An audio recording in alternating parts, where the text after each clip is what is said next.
Udhëheqësi i vendit, kryetari i Partisë Socialiste, kryeministri i Shqipërisë Edi Rama mbërriti në qytetin e Korçës.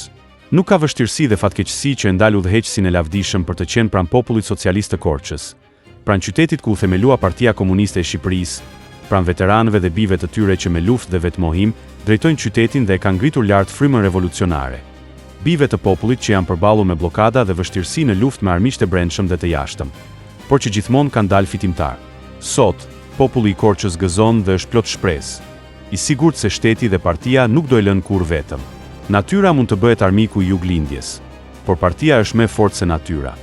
Udhëheqësia është më i fortë se të gjithë sabotatorët dhe armiqtë e klasës që shumë shpejt do e marrin dënimin e merituar. Teksa helikopteri që sillte udhëheqësin e lavdishëm preku tokën e qytetit të Serenatave, grupi i deputetëve, të rinj dhe të reja të qytetit, punëtor dhe ambisa, pensionist dhe afarist, fshatar bujq dhe blegtor, mes frymës entuziaste dhe shpirtit revolucionar i uruan mirëseardhjen kryeministrit të vendit, me premtimin solemn se barhan por nuk gjunizohen. Një zë nga turma bërtiti, shoku kryeministër, shoku kryetar, rruga ra, por ne do ta ndërtojmë me forcat tona. Dhe u rëshiti, por ne do e ngrehim mbi supet rona.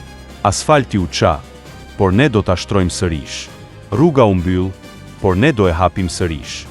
Ovacione, brohoritje dhe duartrokitje nga të pranishmit ndezën dritën e shpresës për qytetin e prekur nga fatkeqësia natyrore, por edhe nga puna sabotatore e armikut të brendshëm.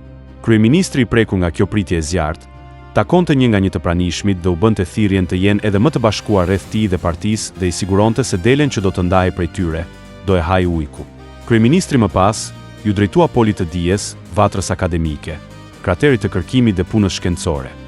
Atje ku brumosen dhe arsimohen brezat e ardhshëm të Shqipërisë socialiste, që do i dalin për zot vendit, në mësimet dhe direktivat e partisë dhe shokut Edvin. Edhe atje, kryeministrin e shoqëruan të zgjedhurit e popullit, përfaqësuesit e Korçës, të cilës edhe kur i mbyllen rrugët për popullin, i hapen qiejt për udhëheqësin. Dhe tani po ju them atë që duhet thënë. Turp të kini o korçar, që nuk dolu ta sikterisni. Mast Channel. Please subscribe.